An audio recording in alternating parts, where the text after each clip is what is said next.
Goa Organics వారి skin care, hair care, wellness products కోసం AP, తెలంగాణలో డిస్ట్రిబ్యూటర్లు కావాలను వివరాలకు స్క్రీన్ పైన ఉన్న నెంబర్కి కాల్ చేయండి. ఏపీ వ్యాప్తంగా పలు చోట్ల వాన పడుతోంది. అల్పపీడన ప్రభావంతో కుండపోత వర్షాలు కురుస్తున్నాయి. ప్రకాశం జిల్లా ఒంగోలులో వాన దంచుకొట్టింది. దీంతో లోతట్టు ప్రాంతాలు నీట మునిగాయి. రహదారులపైకి భారీగా వరద నీరు చేరి చెరువులను తలపిస్తున్నాయి. రోడ్డుపై మోకాలులతో నీరు ఉండడంతో వాహనదారులు తీవ్ర ఇబ్బందులకు గురవుతున్నారు. ఒంగోలుతో పాటు చుట్టుపక్కల ప్రాంతాల్లో కూడా ఇదే పరిస్థితి కనపడుతోంది. ఓ మోస్తరు వర్షానికి రహదారులు నీట మునగడంపై విమర్శలు వ్యక్తమవుతున్నాయి. ఇప్పుడే ఇలా ఉంటే వచ్చే వర్షాకాలంలో ఇంకెన్ని ఇబ్బందులు ఎదుర్కోవాల్సి వస్తుందేమోనని ప్రజలు ఆందోళన వ్యక్తం చేస్తున్నారు.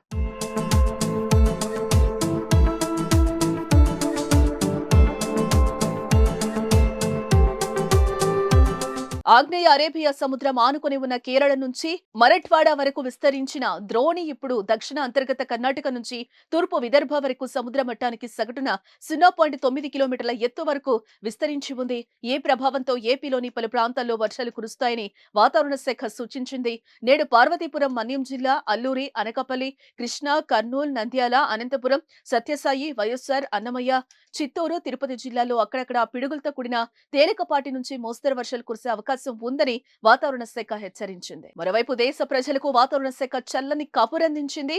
మే 31కి 2 రోజులు అటు ఇటుగా నైరుతి రుతుపవనాలు కేరళ తీరాన్ని తాకుతున్నట్లుగా బుధవారం ప్రకటించింది. ఎల్నినో ప్రభావంతో ఈసారి ఆగస్టు, సెప్టెంబర్ కాలంలో సాధారణం కంటే అధిక వర్షపాతం నమోదు కావచ్చని గత నెలలో వాతావరణ శాఖ పేర్కొంది. అందుకు అనుగుణంగానే రుతుపవనాల కదలిక ఉందని తెలిపింది.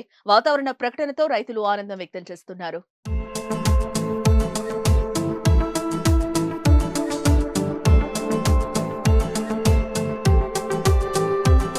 సుమన్ టీవీలో మీ పర్సనల్ అండ్ బిజినెస్ ప్రమోషన్స్ కోసం కింది నెంబర్కి కాంటాక్ట్ చేయండి.